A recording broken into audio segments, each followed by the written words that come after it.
willing to surrender.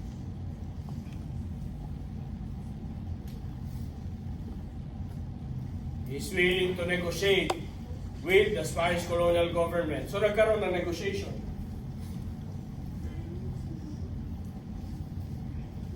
At yung negotiation,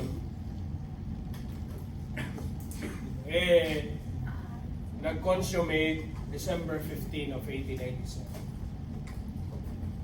In history, this is known as the Truce of Yaknabato. Truce is a pact, but it's temporary. Pag tinignan niyo yung dictionary meaning ng truce, temporary peace lamang, hindi permanent. Bakit hindi permanent? Kasi later on, hindi naman susundin ng both parties kung ano yung nakastipulate. Ano ba yung nakastipulate doon sa agreement? Ay doon ano yung conditions ng pact? Ito. Aguinaldo will surrender. After their surrender, they will go to Hong Kong as political exile. Not to visit Disneyland, kasi wala pa naman Disneyland. They will go to Hong Kong as political exile. And in that gesture, the Spaniards believe that probably the revolution will end kasi yung pinuno ay sumuko na tapos nasa Hong Kong na. Kaya lang hindi ito nangyari kasi marami ang pinili, no? There are many revolutionaries who chose to stay in the Philippines. And one of those who chose to stay here was Pasiano Rizal. Galit na galit si Pasiano Rizal kasi sabi ni Pasiano Rizal, isa sa mga casualties ng revolution ay yung kapatid ko eh. Bakit ako sasama sa iyo sa Hong Kong? Tapos, ang masama nito, it's not only surrender, they will also accept money from Spain. 400,000 Mexican peso. Pero, installment na babayaran. Yung first half and then saka yung succeeding. 3 installments. December 26, 1887, hawak na nila yung 200,000. They went to Hong Kong. Kaya lang, nung nasa Hong Kong na si Aguinaldo, nag-aaway-aaway na sila, yung mga sumama sa kanya because they wanted to divide the money. It was really problematic for Aguinaldo. It's also ironic because those who joined Aguinaldo's group in Hong Kong were never part of the first phase of the revolution. They just joined, when they realized that the country was doomed. Meron ng spoils of war. It's very ironic, no? Continuation nung irony nung panahon. Sabi ko nga, hindi naman talaga nag-stop yung revolution sa Pilipinas. You have Pasiano Rizal who continued fighting, who is from Parañaque here. If you visit, taga Parañaque ka ba? Saan? Sa may airport. Alam mo yung cathedral? St. Andrews? La Huerta. Pag pinuntahan niyo yung cathedral na yun, may monumento sa labas. May isang monumento na hindi pinapansin ng maraming tao. Monumento yun ng isang pari, ang kanyang pangalan ay Pedro Dandan. Father Pedro Dandan Masangkay. Isa yun sa matapang na revolutionaries na hindi sumama kay Aguinaldo sa Hong Kong at ipinagpatuloy ang labanan. And they won several battles. And they were able to anong tawag dito? Capture arms owned by the Spaniards. So, in short, nakita ni Aguinaldo yung possibility na malaki ng problema niya doon sa Hong Kong nag-aaway-aaway na nga sila sa pera. Babalik na lang siya sa Pilipinas. At bumalik siya. May of 1898. He returned to the Philippines with the pretext of continuing the revolution. In fact, talaga namang hindi natapos yung revolution. Yeah. Despite, no, yung peace agreement niya with the government, with the colonial government.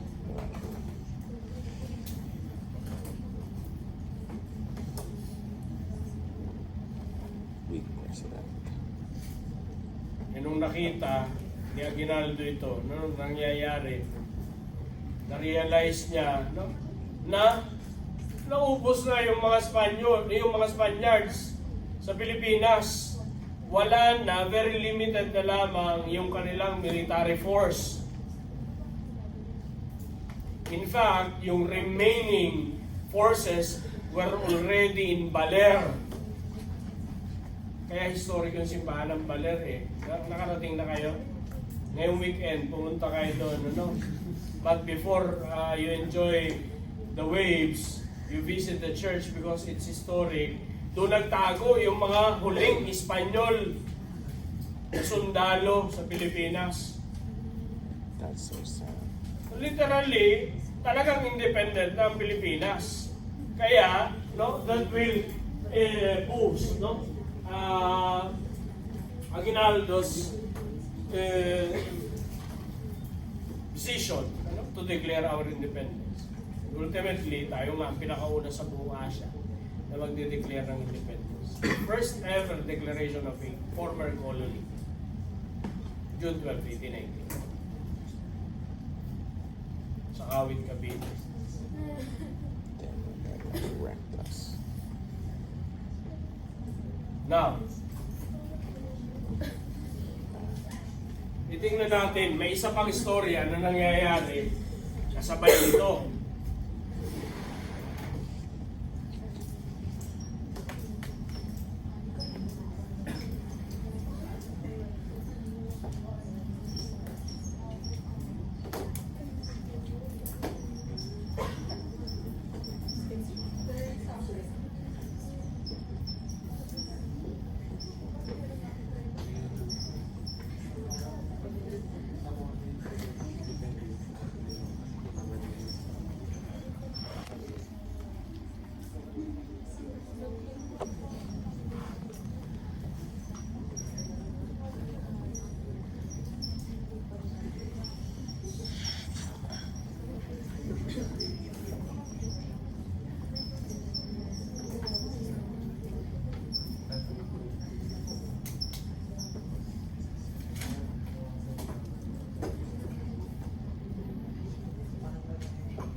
Okay, yung isang istorya sa kabila ng mundong ito, merong war sa Latin America.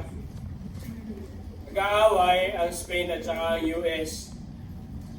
Ang US ay very aggressive. Bakit?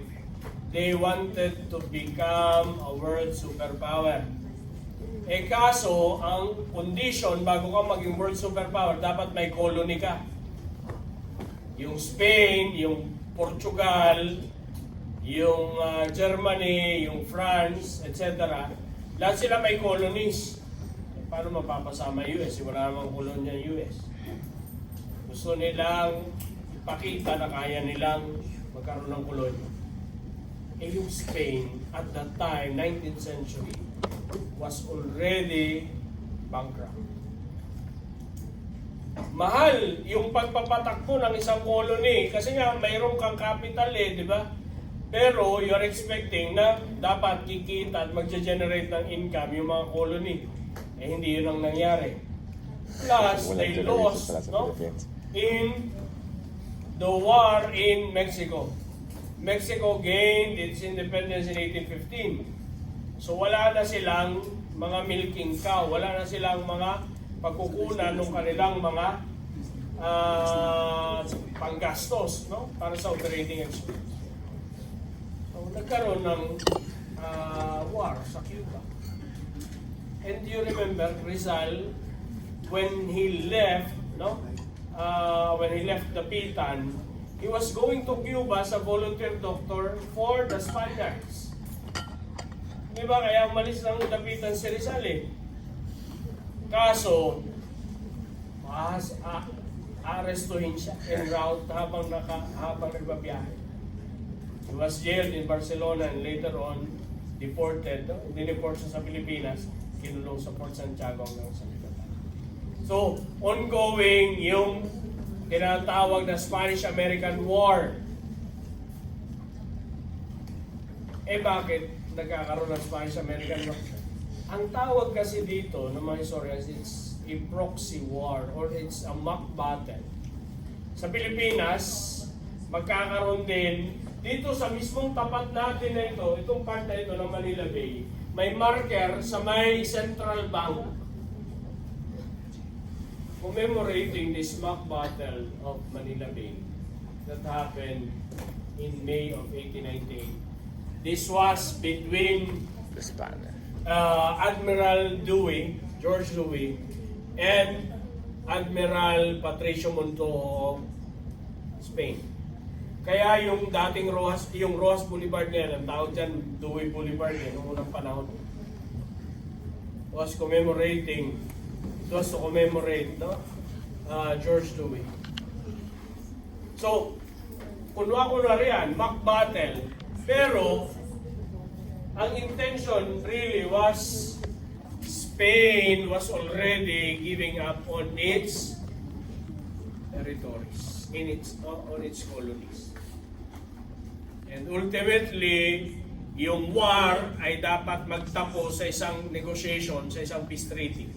At natapos ngayon, December of 1898, doon sa tinatawag na Treaty of Paris. By the way, pag nag-google kayo, maraming Treaty of Paris. But this is the 1898 Treaty of Paris between Spain and the US. Anong conditions dito? $20 million will be given by the US to Spain. And this is in exchange of the colonies. The Philippines, Cuba, Oh, really, Cuba? Guam, and Puerto Rico. Marami yun, ha? Hindi lang Pilipinas yun, $20 million. Napakamura no ng colony. So, 20 million na lang eh. Kung nabuhay ka nung panahon na yun, you have $20 million and acquire the colony. But, of course, hindi naman sasabihin ng US na bayad yun eh. They will tell us, no, that it's actually for the expenses incurred, no, in developing these colonies. Yun yung sinasabi. So, yun yung nangyayari sa kabilang panig ng mundo. Eh, siyempre, may sariling mundo si Aguinaldo at saka yung mga Pilipino. We are jubilant, no, dito sa declaration na ito ng independence. So, tuloy-tuloy yung buhay ni Aguinaldo. After the Declaration of Independence in Kawit, Cavite, naghanap ng advisor, ng political advisor si Aguinaldo. May nag-recommend sa kanya, sabi nung nag-recommend sa kanya, sa Batangas po ay may isang Batanggenyo na matalinong abogado, si Apolinario Mabini. So kaya makikita ninyo, kung natatandaan nyo at napanood nyo yung pelikulang General Luna, papasok sa eksena si Mabini. But Mabini was a part of the first phase of the revolution. Eh kasi nga paralytic na siya eh. Paano pa siya makakatakbo, no, sa revolution, sa katipunan. The whole time. But he joined as a political advisor because Mabini was already a lawyer. So si Mabini ang nag-advise. Sabi ni Mabini, kailangan magkaroon ng gobyerno muna ang Pilipinas, but the government should first a dictatorial government. Kaya lang, pag sinabing dictatorial government, pag mag-aaral kayo ng law, sino gusto maging abogado sa inyo balang araw? Diyos ko, wala nang nangarap sa inyo maging abogado. Anong gusto nyo gawin? Tulog. Ha? Mag-abogado ka rin bago ka magnegosyo. Kasi business din naman ang pagiging lawyer, monkey nga lang. No? Selling monkey business. Yung initial plan was to form a dictatorial government. Pero pag sinabing dictatorial government, yung dictator, yung pangulo, diktador ang tawag sa kanya, everything, all the powers, ini-enjoy niya. He is the executive, he is the legislative, siya ang gumagawa ng batas, and he is the judiciary. That's why it's prone to abuse, yung dictatorship. So, few days lamang nag-exist yung dictatorship because after 5 days, it was replaced by a revolutionary government. Kaya lang, at this time, nakarating na kina Mabini, nakarating na kina Aguinaldo, yung balita na nagkakaroon na ng Treaty of Paris, nag-uusap ng Spain at yung US. Hinabol ngayon ni Aguinaldo. Nagpadala siya ng emisary, nagpadala siya ng diplomat sa Paris to negotiate on behalf of the Philippines.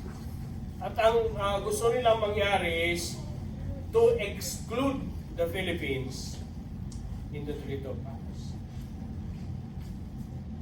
Gusto nila exclude ang Pilipinas.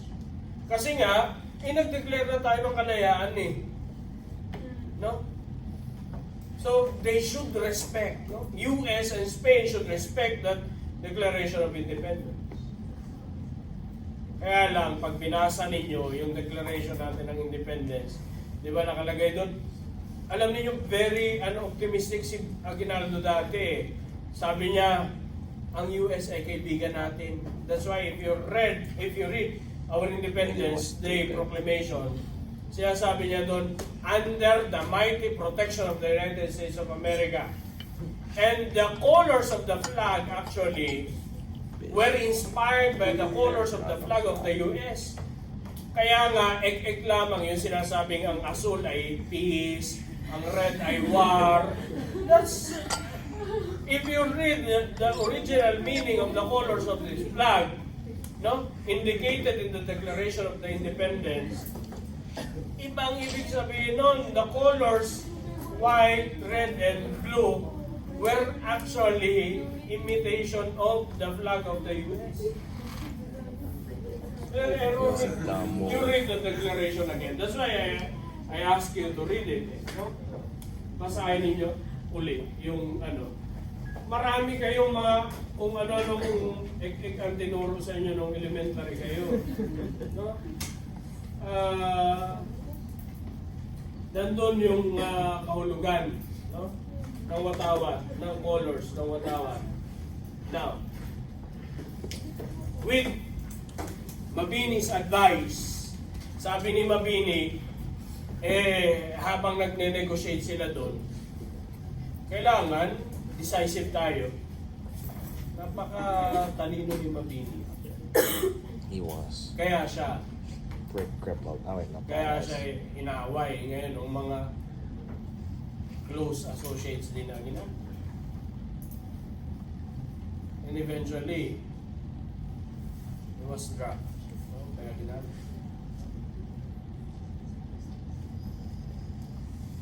Tingnan niyo doon sa pelikulang General Luna. Ang nag-advise ay si Mabini. Sabi ni Mabini, before we have our republic, kasi eventually republic yung iniisip nila, Republican. Kasi yun yung yun yung legal frame na gustong buuin ni Mabini sa republic. Bakit? Ano ba yung republika? Yung republika katulad ngayon, merong 3 branches: executive, legislative, and judiciary. At ibig sabihin, walang abuse. Pag republika, well, ang presumption nila, hindi pwedeng mag-abuso ang isa sa mga branches doon. Kaya ngayon dapat, on equal footing yan, kahit na presidente ka, pareho ng kapangyarihan yung Senado at saka yung Kongreso. Pareho ng kapangyarihan yung Korte, yung Supreme Court. Yun yung logic behind it. So sabi ni Mabini, bago tayo magkaroon ng republika, gawa tayo ng konstitusyon. Paano tayo gagawa ng konstitusyon? Di mag-elect tayo ng representatives from the provinces. Yung mga hindi pwedeng mag-elect, we appoint representatives for them. At lahat ng mga representative pumunta dito sa simbahan ng Baraswain. Kaya yung old 10 peso bill natin, makikita ninyo yung Church of Baraswain sa Malolos, Bulacan. They drafted a constitution, a Republican constitution. And that Congress also ratified the Declaration of Independence. Kasi ang gustong mangyari nung una ni Aguinaldo, we ask the recognition of independent countries in the world. Iyaw tayong i-recognize. Spain did not recognize our independence. Other countries did not recognize our independence. So sabi ni Mabini, tayo ang magsabi na we are already independent. And we ratify the declaration. Unilateral.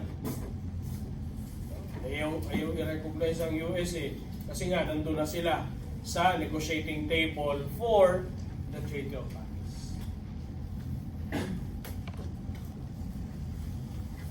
Talagang, anong tawag dito? Buo ang loob nila ni Mabini, ni Aguinaldo na ituloy, no? At panindigan yung independence. So, gagawa ng konstitusyon, gumawa ng konstitusyon, the Malolos Constitution, and ultimately,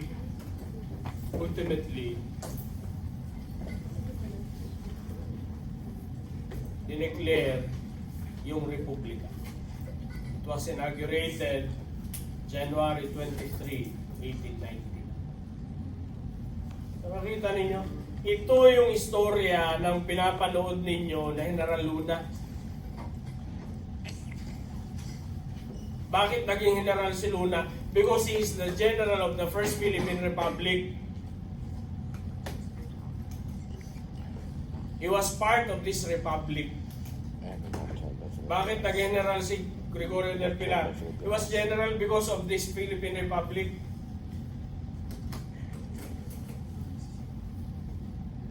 At yung unang republika na yan, yung First Philippine Republic na yan, was the product of our Declaration of Independence.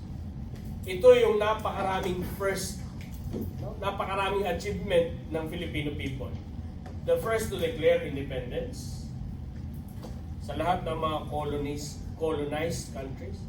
The first to draft a democratic constitution, Malolos, 1898. The first to proclaim a republic, the First Philippine Republic. Hindi yan nagawa ng Indonesia, hindi yan nagawa ng Malaysia, hindi yan nagawa ng India. Sa Asia, tayo yung pinakauna. Of course, yung Thailand, yung Thailand talaga namang hindi na-colonize yan. But if you compare our colonial experience with Vietnam, Cambodia, Laos, yung Indochina na tinatawag, sa kanila late silang magkakaroon ng awakening ng nationalistic awakening. Lalo na yung mga Indonesians. Kasi hindi naman makakapag-aral sa Netherlands yung mga Indonesians